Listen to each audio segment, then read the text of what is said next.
My tweet violated the Twitter rules. What rules, you business? I was recently in Albania. Go to Albania, you despicable neo-communist moralizers. They're balls. So now a counselor or physician or social worker risks his or her license, reputation, and livelihood if she or he dares talk to a minor about identity. But a butcher masquerading as a benevolent surgeon can castrate with impunity and be celebrated as a moral paragon. It's wrong. It's Auschwitz and Gulag level wrong.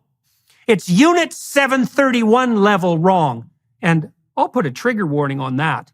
Look up Unit 731 at your extreme peril, and I'm dead serious about that. It's on you, folks, particularly you in those three groups: psychologists, physicians, politicians. Every castrated child, every young woman made artificially barren, every budding beauty, so ashamed of her breasts that she lets a Machiavellian psychopath cut them off. And I'm not taking down that tweet or acknowledging that my tweet violated the Twitter rules. Up yours, woke moralists. We'll see who cancels who. Hey, so those were some cherry-picked clips from 2 YouTube videos published onto Jordan Peterson's channel in July of 2022, around the time that he joined the Daily Wire. And the cherries I was picking for were parts where he was being angry, because at that time, that kind of anger was quite new and uncharacteristic of him. We've seen Jordan Peterson cry before, but we've never seen him get like this angry.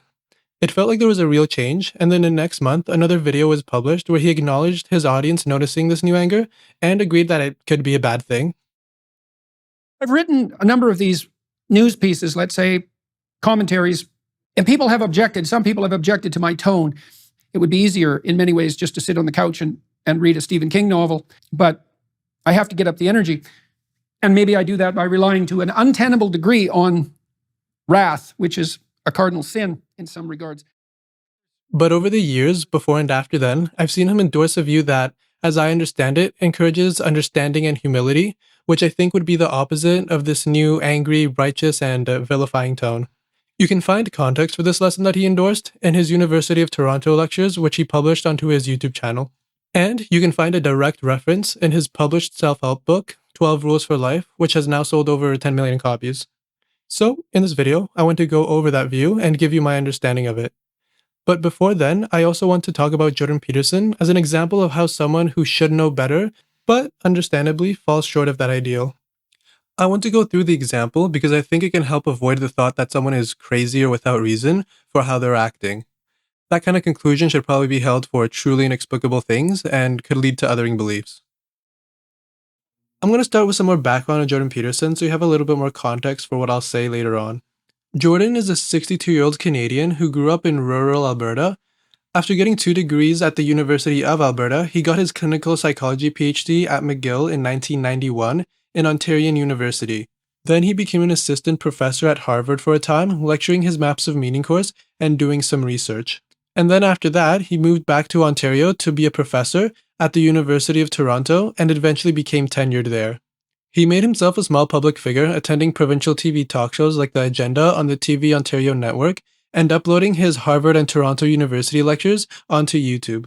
But as far as I can tell, the thing that really put him onto the track of celebrity that he has today was his 3-part series which he put out in September and October of 2016, going against political correctness as he saw it manifesting in both the HR departments of the University of Toronto and in law, partly in the form of sensitivity and anti-bias training and Bill C-16. Bill C-16 being a Canadian federal bill that passed later in 2017 that added gender identity and expression, so simply put, transgender people, to the federal government's protected class of people. And as you can probably tell from the intro montage, Jordan continued to have a problem and growing anger with how transgender acceptance was being implemented for a long time afterwards. And really, it continues to this day. I'm not going to go into what Jordan's problem is with Bill C-16, but I'll just say that I think it has to do with him thinking that it's a part of what he later comes to call post-neo-Marxism and its growth in society. The whole transgender topic then became very popular for him, which led to his appearance on the 877th episode of the Joe Rogan podcast in November of 2016, where he basically spends the first half of the podcast poking at the idea of postmodern neo-Marxism and its manifestation. And although he doesn't call it that yet, he's like almost there. Professor Peterson, what the hell's going on? What is this? Well, I think it's partly a form of narcissism. Yes. It's partly a consequence of the rise of the new rise again of say Marxist doctrine. I would say it's part of postmodernism. Maybe it's postmodernism more than anything else, because the postmodernists, that's a philosophical. Okay, well, with that being said, now we can get to the question of why Jordan Peterson became so angry. A surface level overview of what happened could be that the whole adolescent and kid focused part of the lefty pro-trans movement got to him and kind of broke his brain. But why I think this happened is mainly because of two reasons. One is that he did genuinely go through a really tough time that I would expect to shorten just about anyone's temper, all while getting negative media attention that, because of his main objections being against how transgender acceptance was being implemented, ended up primarily coming from the left. And the second reason is because he stopped keeping in mind, or at the very least stopped adhering to, a lesson that he used to talk about. I'm going to go over some of the things that he's had to deal with over the years, and you'll be able to find mentions of these things in one of these two videos, but exact dates I might have found somewhere else. And then after that, I'll talk about the lesson. Okay, so some of the bad things that Jordan went through were him having a history of depression that runs through his family. And that probably stems back for me right to the time when I was a kid. And I think when I really got sick in 2016, it was partly a manifestation of that. Well, in over the Christmas vacation in 2016, you and I and Andre, your husband, ate something that didn't agree with any of us. And I was freezing cold for about a month. I couldn't get warm no matter how much I wore. I couldn't stand up without fainting. I couldn't sleep. I don't think I slept at all for something on the order of 3 weeks. The symptoms that we experienced aren't unheard of. There are papers. Well, it's also impossible to stay awake voluntarily that long. That's not the same as not being able to sleep. Those are very, very different things. Whatever. It's possible that when I was laying there thinking I wasn't sleeping, that now and then I drifted off and would wake up and not notice. I mean, I can't eliminate that as a possibility, but I can certainly tell you that I slept little enough so that it was exceedingly unpleasant. It's a very long time to stay awake. And when we went back to Toronto, our family physician prescribed benzodiazepines, which are often used as a sleeping aid and an anti-anxiety medication, and something called Zopiclone, Imovane. And I hardly took the Imovane at all, maybe 4 or 5 times. But I took the benzodiazepine the way that it was prescribed, twice a day, 0.25 milligrams. And that seemed to bring the symptoms to a pretty rapid halt, which is also part of the reason I didn't need the Imovane. And then there were so many other things going on around me at that time that I never really thought about it again. And I think when I really got sick in 2016, it was partly a manifestation of that. But at the time, my job was threatened. Like actually, right. Yeah. And my clinical practice was threatened, and the Canadian Revenue Agency was after me all at the same time. And they were after me because of a mistake they had made, which they admitted 3 months later. And the college was after me because of a vindictive client who came after me with a pack of lies, but because they were so, and basically I emerged from that unscathed, but that was by no means obvious that was going to be the case. I was accused of sexual misconduct. And the evidence, when I was dealing with this client, I would turn my wedding ring around. And actually, his whole job being threatened has a lot to do with his Bill C-16 opposition that I mentioned earlier. Hi there. So I thought I'd update you with regards to what has been going on at the University of Toronto in the last week.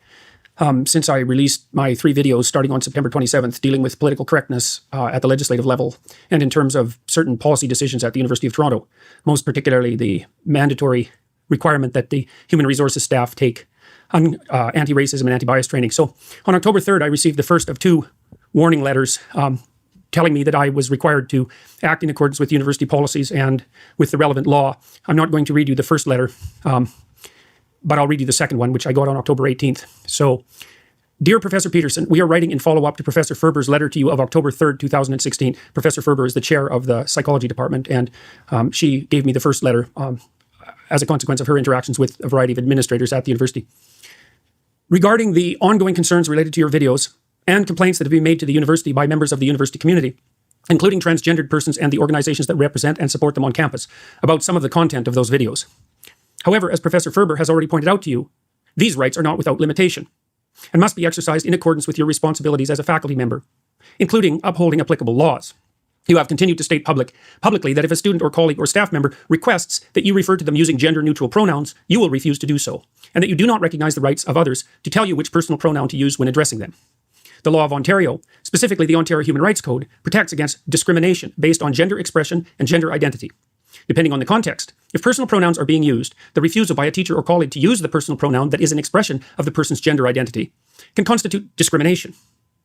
Your statements that you will refuse to refer to transgendered persons using gender-neutral pronouns if they ask you to do so are contrary to the rights of those persons to equal treatment without discrimination based on their gender identity and gender expression.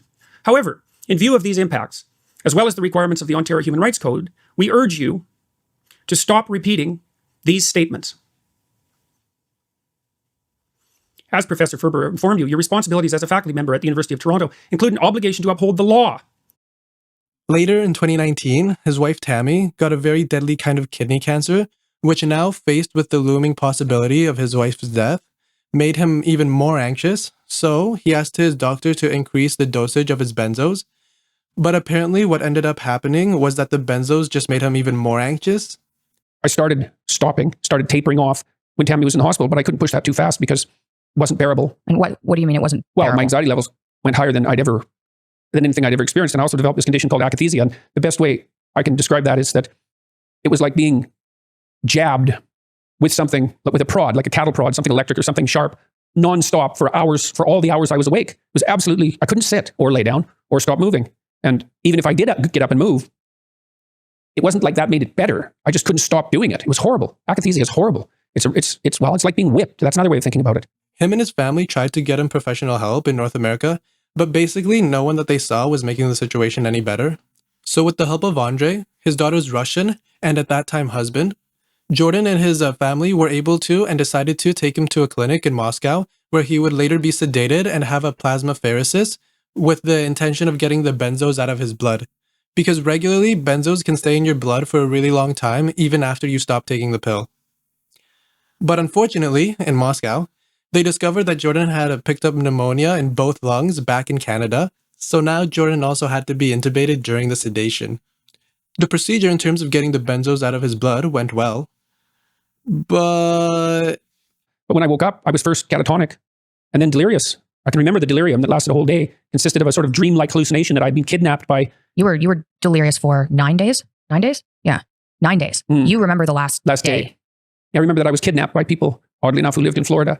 And they were like very rural backwoods people. And Florida tree people. Yeah. And that they were going to, the leader of this little gang who kidnapped me were going to kill me because the leader was going to kill me because he wanted to impress his girlfriend. And it was a very, very vivid dream that I had while I was awake. I knew I was in the hospital at the same time. I was just one of the, and I also remember that when I first woke up, I was irate because my hands had been secured to the side of the bed because apparently I was tearing out the IV tubes that I was connected to because I didn't want to be in the hospital. I had no idea why I was in the hospital or where the hospital was, or where anybody I knew was. We had, to back up a bit again, we had agreed when you were in the hospital in Toronto, like our whole family had sat down and agreed that the best option was this rapid detox in Moscow. And you'd been part of that discussion. But when you woke up after the detox in Russia, you couldn't remember. So yeah, 2019 and 2020 was one hell of a year for the Peterson family. And after all that, he seems to have some all-around body pain that won't go away. This is a clip from Bill Maher's podcast posted on September 2024 where Jordan talks a little bit about that. Peterson. And you feel good? Not bad. You feel Not like you're bad. all over that? No. No? No. I have a lot of pain. You do? Mm-hmm. But not compared to what I did have. So, there's that. And my head's clear. I know a lot of people who are a pain. Yeah. But Yeah. where's your Yeah. pain? Kind of everywhere. Like Really? when if you have a flu, you know what it's like? You ache. Yes. Yeah, it's like that. Why do you have that? I have no idea. And they don't know? Just No. luck. Just good luck. No medical experts? No, it's probably immunological reaction. Yeah. And here's a clip from October 12th of 2021 of Jordan Peterson expressing how some left-wing criticism affected him. But before I show you that, I also want to clarify that Jordan started crying in this video while the girl at the bottom was expressing her gratitude towards him. So that's where that came from. It's a pleasure. It's a rough pleasure, but I know. you knew what happened to me with Marvel Comics? Yeah. That was something. It's really something to see yourself portrayed. I got accused of being a peace nun. Pretty much when all this happened was really something because I had been teaching students what we're talking about today, about these temptations that you face. But it was really shocking when I first saw that. I just couldn't believe it. I was very ill at the time too. And I thought, this can't be real. This has to be Photoshopped. This cannot possibly be happening. It's so completely beyond comprehension. Okay, so now for the point of view that I brought up at the beginning, a lesson that Jordan got from the Gulag Archipelago. If you've listened to Jordan Peterson for some time, then you've probably heard him bring up the USSR along with the Gulag Archipelago and Aleksander Solzhenitsyn. Solzhenitsyn, if you don't know, is the author of the Gulag Archipelago, a book that Jordan has given high praise to. Mandela did it. Solzhenitsyn's Gulag Archipelago was definitely one of the axe blows that brought down the Soviet Union. A stunning achievement for a person who started writing that book by memorizing it when he was a concentration camp victim this far away from starvation. I tell you, once that book was published, 1975, there was no being a Marxist anymore. He just demolished the claims of the Marxist left to its moral credibility. He just demolished it, and rightly so. And it's an amazing book, The Gulag Archipelago. But He also brings it up in the Joe Rogan episode that I brought up earlier.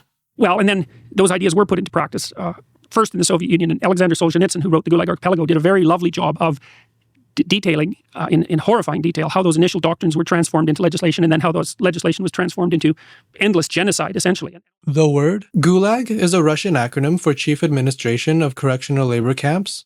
Basically the incarceration system of the SSR, which also served as labor camps. And here's Jordan explaining how some people got there. One of the people he met told how executions were carried out at ADAC, which is a work camp, a destructive labor camp on the Pechora River.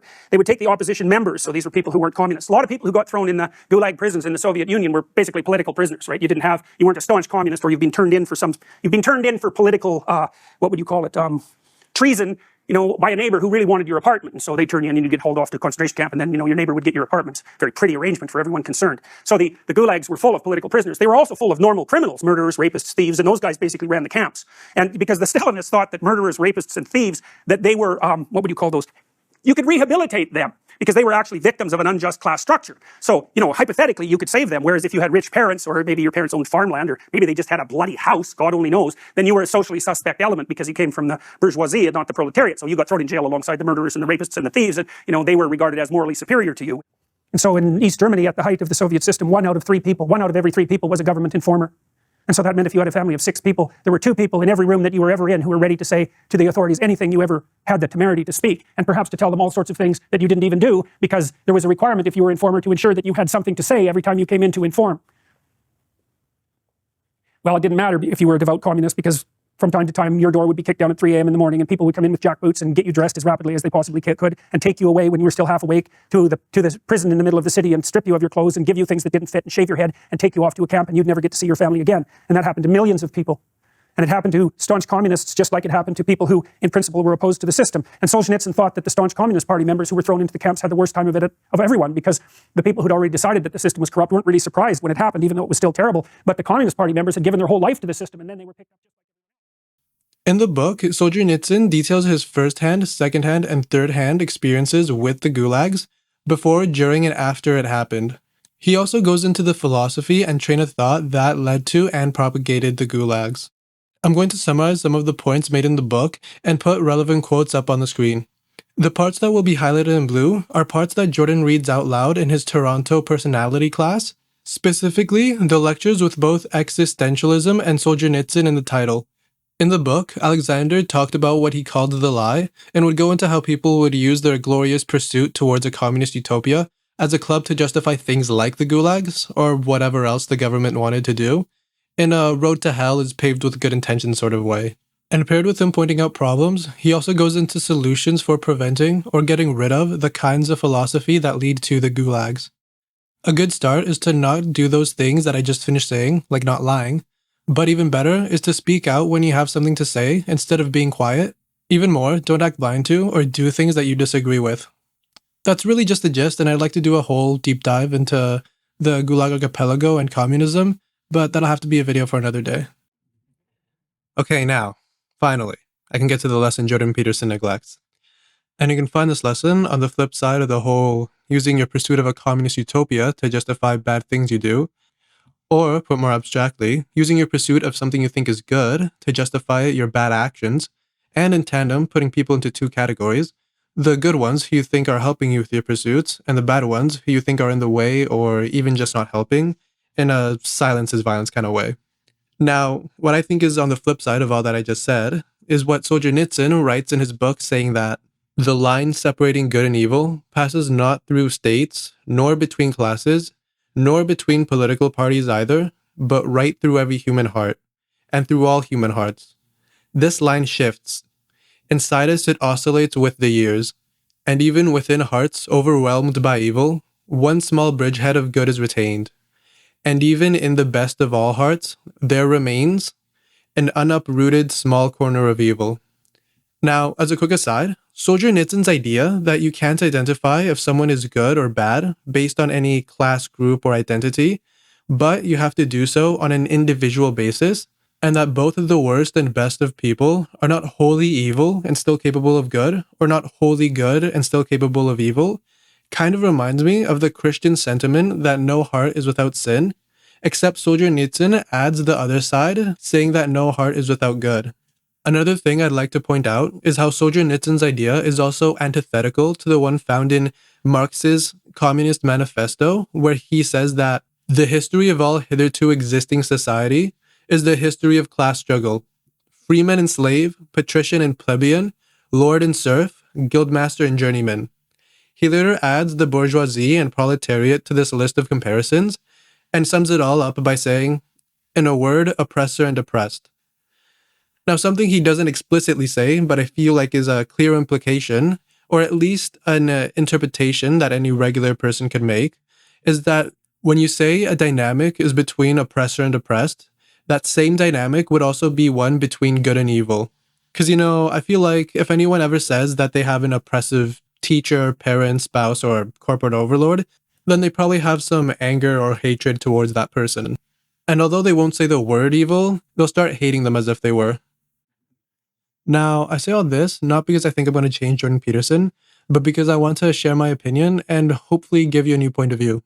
Of course, the main message being that even if you think you're right in some way, you should always leave yourself open to the idea that you could be wrong. And even if something worked yesterday, that doesn't mean that it'll work today. That's kind of the whole problem with inductive logic. On the other side, even if you are right and someone else is wrong, you still shouldn't vilify them. Now, that doesn't mean that you put up with them, do nothing about it, or that there aren't consequences. It's just to understand that dogs will bark, snakes will bite, and people will be people. And in the positions that they're in, with the experiences and understandings that they have, it's probably pretty understandable why people do the things they do. I feel like what I just said was a bit circular, but yeah, anyways. My hope would be that you could take two things from this point of view. One would be that it could help smooth over some frustrations that you could have, whether it be personal, like with family and friends, or more public, like something that came up in the news. And the other is that you would take a serious look at explanations on the other side of an argument and the reasons they could have for giving those arguments. You could do this by listening to the experiences from each side and by going beyond the explanations of critics to Okay, well, actually, it's pretty hard to describe what finding good information looks like, but I'll just throw some ideas your way. One would be to find people who have specifically studied what you've been thinking about, instead of just listening to what a commentator has to say. And that would be the ideal scenario, but still, someone who isn't an expert on the subject, but is willing to be humble and upfront with whatever lack of knowledge that they have, and tells you when they're just making an educated guess, can also be a helpful source of information.